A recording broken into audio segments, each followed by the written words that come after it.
ನಮಸ್ತೆ, SRM ಚಾನಲ್ಗೆ ಸ್ವಾಗತ. ಮಾಪಿ ಸಾಕ್ಷಿಯಲ್ಲಿ ದರ್ಶನ್ಗೆ ಆಗ್ತಿರೋ ತೊಂದರೆ ಏನಾದರೂ ಏನು? ಹಾಗಾದರೆ ಮಾಪಿ ಸಾಕ್ಷಿಗೆ ಇಲ್ಲಿ ಒಪ್ಪಿಗೆ ಕೊಟ್ಟವರು ಯಾರು?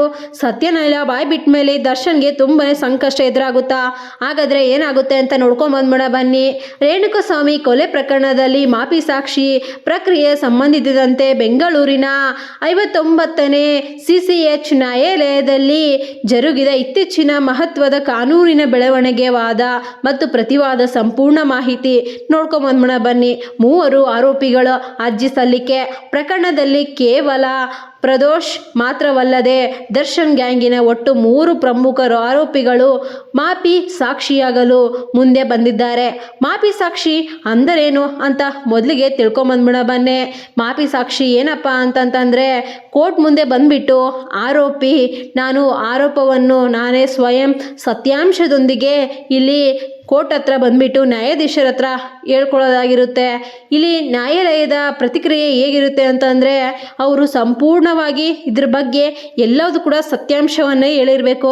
ಅಂಥವ್ರಿಗೆ ಮಾತ್ರ ಇಲ್ಲಿ ಕೋರ್ಟು ಸ್ವಲ್ಪ ಅವರಿಗೆ ಶಿಕ್ಷೆಯನ್ನು ಕಡಿಮೆ ಒದಗಿಸ್ಬೋದು.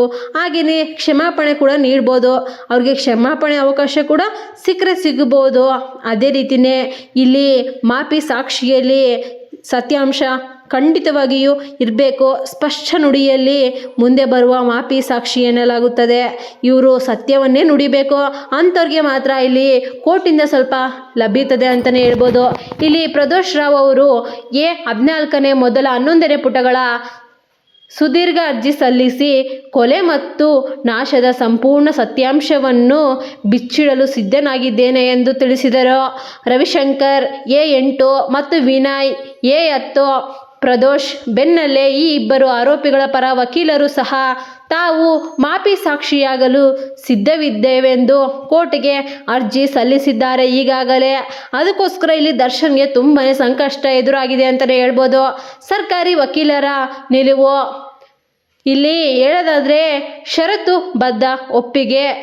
ವಿಶೇಷ ಸರ್ಕಾರಿ ಅಭಿಯೋಜಕರು ಇಲ್ಲಿ SPP ಪ್ರಸನ್ನಕುಮಾರ್ ಪ್ರದೋಷ್ ಮಾಪಿ ಸಾಕ್ಷಿಯಾಗಲು ಪರಿಷತ್ತುಬದ್ಧ ಒಪ್ಪಿಗೆ ಮೇಮೆ ಸಲ್ಲಿಕೆ ಮಾಡಿದ್ದಾರೆ. ಇಲ್ಲಿ ಅಂತಂದರೆ ಇವರು ಆಲ್ರೆಡಿ ನಾನು ಮನಸ್ಫೂರ್ತಿಯಾಗಿ ಸತ್ಯವನ್ನು ಒಪ್ಪಿಕೊಳ್ಳುತ್ತೇನೆ ಅಂತೆಂದು ಪ್ರದೋಷ್ ಅವರು ಮಾಪಿ ಸಾಕ್ಷಿಗೆ ಅರ್ಜಿಯನ್ನು ಈಗಾಗಲೇ ಸಲ್ಲಿಸಿದ್ದಾರೆ. ಷರತ್ತುಗಳು ಇಲ್ಲಿ ಆರೋಪಿಯು ಎಲ್ಲ ಸಹ ಆರೋಪಿಗಳ ಪಾತ್ರ ಹಾಗೂ ಘಟನೆ ಸಂಪೂರ್ಣ ನಿಜಾಂಶವನ್ನು ಯಾವುದೇ ಮುಚ್ಚುಮರೆ ಇಲ್ಲದೆ ಒಪ್ಪಿಕೊಂಡರೆ ಮಾತ್ರ ಕ್ಷಮೆದಾನ ನೀಡುವುದು ಎಂದು ಇಲ್ಲಿ ಕೋರ್ಟರು ಕೂಡ ತಮಗೆ ಒಂದು ವರದಿಯನ್ನು ನೀಡಿದ್ದಾರೆ ಅಂತಲೇ ಹೇಳ್ಬೋದು. ಇಲ್ಲಿ ದರ್ಶನ್ ಪರ ವಕೀಲರ ಪ್ರಭಾವ ಆಕ್ಷೇಪಣೆ ಏನಾಗಿತ್ತು ಅಂತ ನೋಡ್ಕೊಂಬಂದ್ಬಿಡ ಬನ್ನಿ. ಇಲ್ಲಿ ಅಸ್ಮತ್ ಪಾಷಾ ವಾದ. ನಟ ದರ್ಶನ್ ಪರ ಹಿರಿಯ ವಕೀಲರು ಅಸ್ಮತ್ ಪಾಷಾ ಅವರ ಅರ್ಜಿ ತೀವ್ರ ವಿರೋಧ ವ್ಯಕ್ತಪಡಿಸಿದ್ದಾರೆ.